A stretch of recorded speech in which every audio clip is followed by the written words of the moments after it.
Astagfirullahaladzim, hal gini ngebuat gue sedih dan bisa menangis karena wah kalau dibanding ini dosa gue seberapa banyak gitu. Astagfirullah. A'udzu billahi minasy syaithanir rajim. Bismillahirrahmanirrahim.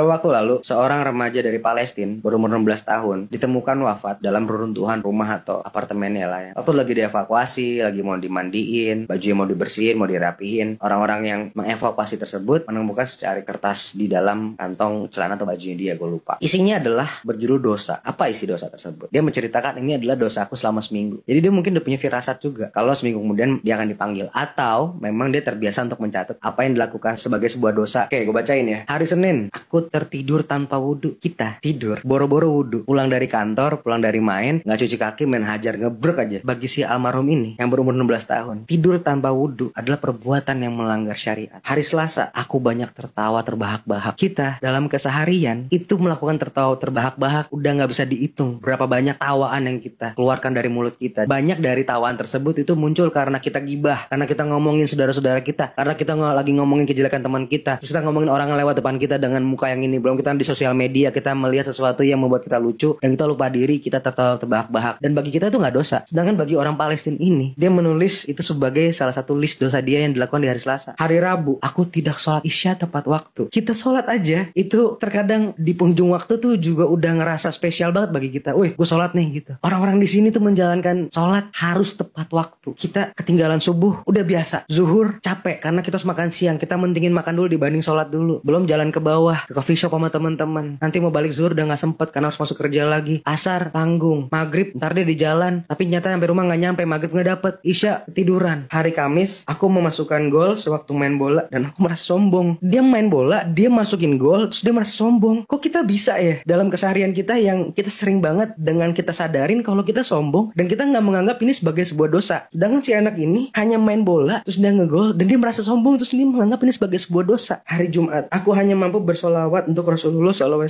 sebanyak 700 kali. Mas mesti harus berapa dia mampu bersolawat di hari Jumat untuk Rasulullah SAW? Allahu Akbar. Bahkan kita di hari-hari kita solawat semampu kita 3 kali, 4 kali, 10 kali, dan kita merasa sombong dan kita sholat di penghujung waktu nggak tepat waktu dan kita tertawa terbahak-bahak dan tidur boro-boro wudhu langsung tergeletak gitu aja. Sabtu aku lupa zikir pagi, hal yang kalau gue pribadi jarang ngelakuin karena pagi gue pasti preparing untuk kerja. Astagfirullahaladzim, hal gini ngebuat gue sedih dan bisa menangis karena wah kalau dibanding ini dosa gue seberapa banyak gitu. Astagfirullah. Kita sadar gak sih kalau kita tuh hidup berumuran dosa? Bahkan orang-orang yang seperti ini yang melakukan ibadah jauh banget di atas kita, sedangkan umurnya di bawah gue jauh banget, itu merasa dia melakukan dosa banyak padahal ibadah dia banyak banget. Kita yang hidup enak-enakan gini, yang kita cuma beralaskan wah gue sholat nih 5 waktu, gue ini selesai, kita menganggap itu sebuah ibadah yang sudah cukup padahal belum cukup karena kita gak pernah tahu pahala kita, dosa kita itu bakal kita giring ke akhirat kayak gimana, bakal kita giring untuk mempertanggungjawabkan di mahkamah Allah tuh kayak gimana, kita gak pernah tahu dan kita sepertinya kita belum siap untuk itu. Kita hanya pura-pura untuk siap. Astagfirullah.